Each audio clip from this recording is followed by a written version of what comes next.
Good morning, everyone. I'm coming to you from Zone 8B, and I've been posting videos about self-watering containers.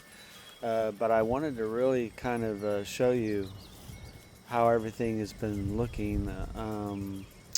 I started Okra about 5 weeks ago, and the okra is just really thriving in these. They're 27-gallon self-watering containers.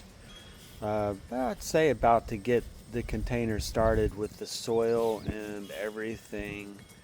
Cost me a little over $40 a piece, but you can use them year in and year out. So once you put in that initial investment, for many years you'll have the ability to really self water, and it sure does make life easy here, especially in a zone that is as hot as 8B. I'm in Texas, so it gets pretty warm. Um, so let me just show you what the okra is looking like. Okay, hold on a second.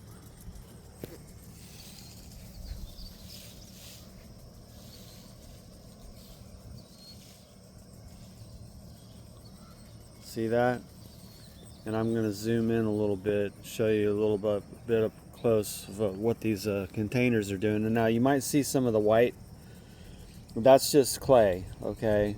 Um, I was using a lot of that earlier. The bugs have kind of chilled out now. It's becoming late June, early July, and just look at this though. There's how thick those are. That's my finger.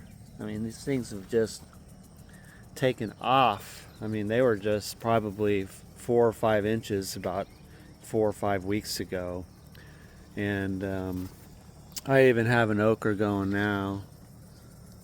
See that? So everything is really happy. You know, they get water. They never run out. They drink as much as they want. Um, I would say about three days I have to go and fill these up. This is the where I fill them up at. That's the drain tube. You can go on my earlier feed and I do explain how I build one of these, but they're working out great. I do have. I mean, I can't even walk through here. I didn't think these things would create it to where I can even walk down my path. But I'll come in here and I've got a celebrity tomato that I've been pulling tomatoes from. Ugh, let me squeeze through here.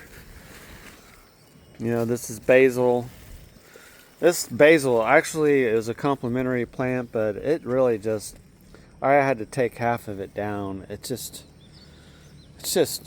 growing basil is kind of one of those things. It's great, but it just wants to flower so badly that you will spend every other day clipping the flowers from these. And I do need to kind of do that with this plant, but I'm kind of probably not going to do that next year because it just takes over. This is a celebrity tomato.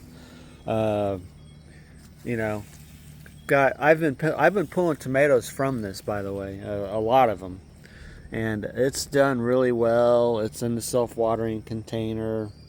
I cut a runner from one of my bagged plants over here, and then I put it over on this container, and the runner is just now its own plant.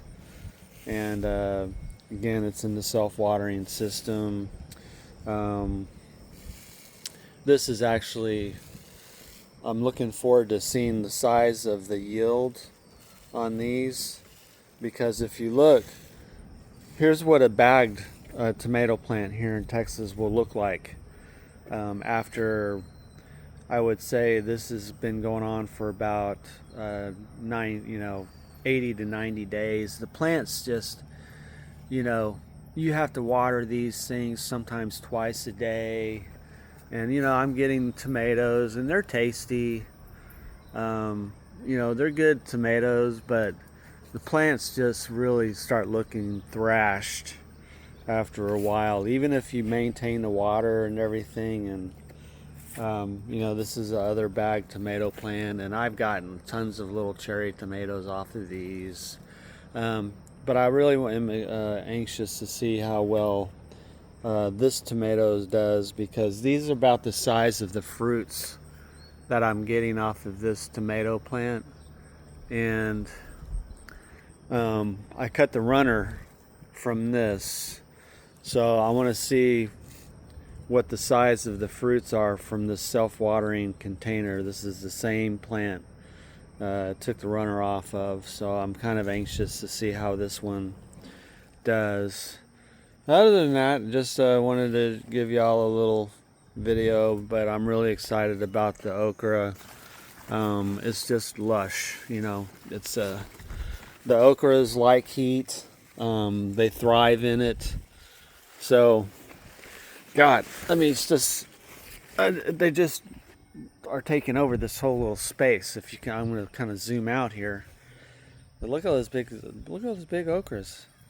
So they love these self-watering containers, and so that's about it. Okay, so I hope y'all have a success. I know this is kind of getting into the, you know, we'll be in July next week, and you know it's hot. It's really hot out here. It's the days are getting to be in the 90-degree range. And so I'm anxious to see how the okra does here as the heat picks up, and that is about it. Okay, hope y'all have a success and keep on growing. Peace out.